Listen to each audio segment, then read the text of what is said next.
What up? It's your boy Randy again with the changing game. NFL Week 4 in the books. We started Week 4 with 6 undefeated teams.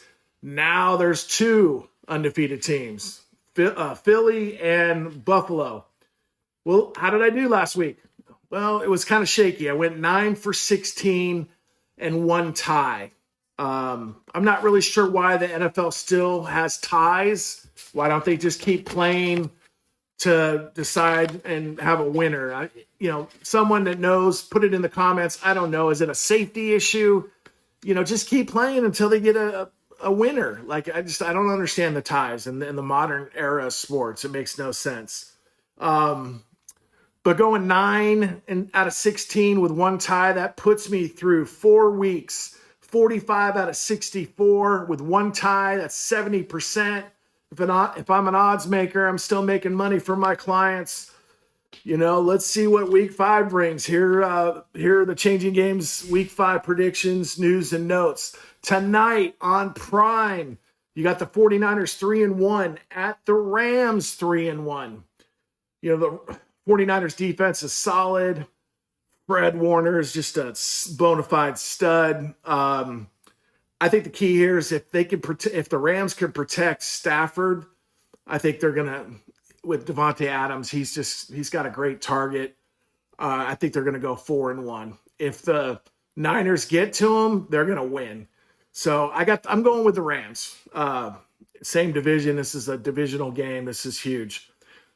Sunday, 6:30 in London, England. And if this is part of NFL's plan to play internationally with 6 games, 2 in London. This is the first one in London. They went to Brazil with the Chargers, Chiefs. Then last week they went with the Vikings, Steelers in Croke Park, Ireland. But it's going to be the Vikings 2-2 versus the Browns 1-3. Flacco's getting benched for the backup. I'm going with the Vikings 3-2 on this one. Raiders 1-3 at the Colts 3-1. Raiders' record should be better than 1-3. They're starting to play good, but they've lost some close ones. Daniel Jones is playing really well, protecting the ball and moving the chains, making great decisions. Jonathan Taylor out of the backfield is just back to his old form in running. And their defense is coming together. But I got the Colts winning this one, going 4-1. Giants 1-3 at the Saints 0-4. Man, I said last week that Giants-Chargers was a trap game. And I knew it, and I was right. But I'm a homer, and I had to pick the Chargers.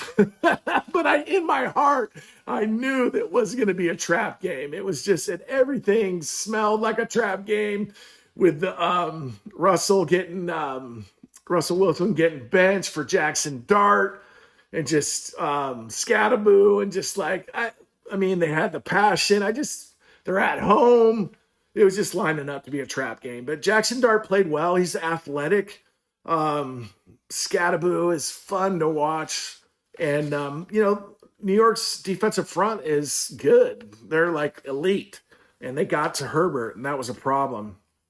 But I got the Giants going to 2-3. Cowboys 1-2 and Jets 0-4. Didn't think there was a worse team than the Cowboys, but it is. There is. It's the Jets. So I got the Cowboys going 2-2. Broncos 2-2 at the Eagles 4-0. Broncos have been playing better, losing some close ones, but it's the Eagles. I got the Eagles going to 5-0. Dolphins 1-3 at the Panthers 1-3. One of the first who cares games. Panthers are at home. I'm going with the Panthers 2-3. Titans 0-4 at the Cardinals 2-2. I got the Cardinals going to 3-2. Bucs 3-1 at Seahawks 3-1. Darnold's playing well. He's doing well. This is going to be one of the games of the day.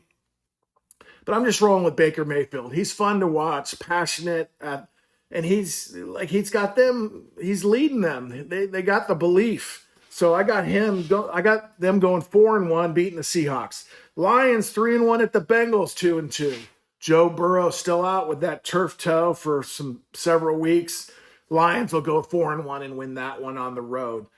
And then in the other game of the day, Commanders 2-2 at the Chargers 3-1.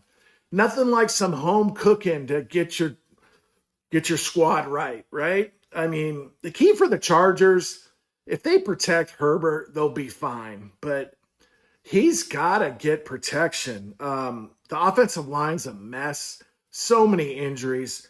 Mekhi Becton's coming back. He's 6'7", 330, or no, 370. So that's going to help. They're going to do some shuffling of the line. That'll help. Jaden Daniels is going to be playing his first game with that left knee, with the left knee brace. So the Chargers are going to test that knee, and we're going to see like if he's going to be able to be mobile with that knee.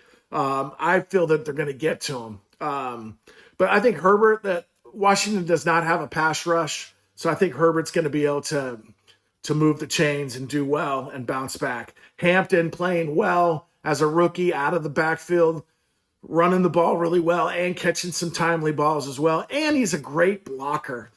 I mean, he's going to be leading the rookies in offensive categories all year long. I think he'll rush for 1,000 yards this year.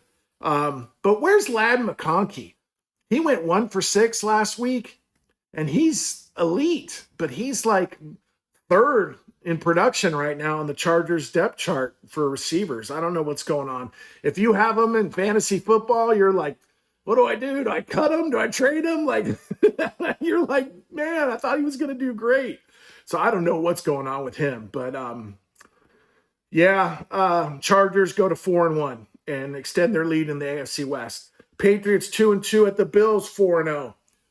You know, Drake May's playing well. He's going to make plays with his legs. Bills have a hard time stopping the run, but it's the Bills, and they're on a roll. I got them going 5-0. On Monday night, Chiefs 2-2 at the Jags, 3-1. You know, Chiefs are playing better, but I'm not a believer yet for them. I think the Jags steal this one at home and go to 4-1. So that's it. Week 5. We got several more weeks to go. What did I get right? What did I get wrong? Put your comments down below for all your NFL action, news and notes and predictions. Follow me here on the Changing Game. Like, share. We'll see you next week. Have an awesome week.